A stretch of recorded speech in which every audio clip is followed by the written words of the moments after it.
Dalawang lock ang daliri at napaglumaan na ng panahon, nagtapat sa 1v1 pare. Mukhang nagbabalik na yung mga OG pare, yung mga player na naglalaro pa simula pa nung dinosaur. First game pa lang, si Lina versus si Lina agad yung labanan, may hero pa naman ni Reiko yan pare. Sobrang tagal niya na ginagamit yan, yung kaduo niya pa dati maglaro si Enrile. Tingnan mo, kinakata niya lang si Okata.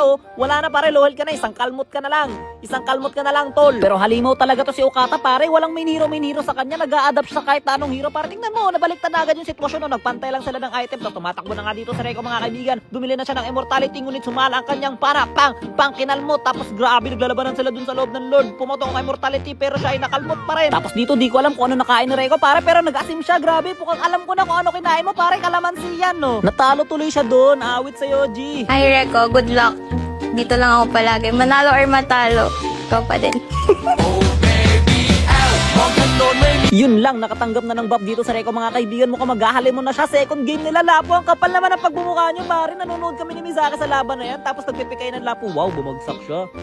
Panis ka pala kayo Okata eh. Pero syempre hindi papayag basta-basta ng ganun lang si Reiko pare, baka nakakalimutan mo. Nakatapat yan si Mizaki pare, tinalo niya si Mizaki kahit kasalanan ni Mizaki yung pagkatalo niya, natalo pa rin siya. O Timo, kita mo na. Actually napanood niyo na rin naman to, so hindi ko na kailangan isa-isahin yung mga nangyari dito, 'di ba? Ang mahalaga nanalo dito sa Reiko sa Lapu to Lapu. Kung gusto mo tayo na ng dalawa.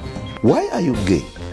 Tapos yung third game nila pare, gusion to gusion na, may hero na to ni Okata pare. Kita mo naman, sure naman ako karamihan sa atin bumoto na kay Okata kasi 'di ba gusion na yan eh. Pero tingnan mo naman yung ginawa niya dito pare, napakaangas. Tingnan mo 1 HP na lang yung pare, na outplay niya pa. Tapos ayun, 2-1 na yung score, lamang si Okata. Tapos yung huling laban nila pare dito, chuto-chu agad. Grabe, level 1 pa lang sa bayan na. Tingnan mo, kanya-kanya na pare, naataka pa siya ng tower dyan, pero parang lugi pa rin siya no. Paano nangyari yun? Halimaw talaga mangharas dito si Okata pare, level 5 na siya, tapos level 3 pa rin yung kalaban. Sabay kickback on the face, pakak, wasa.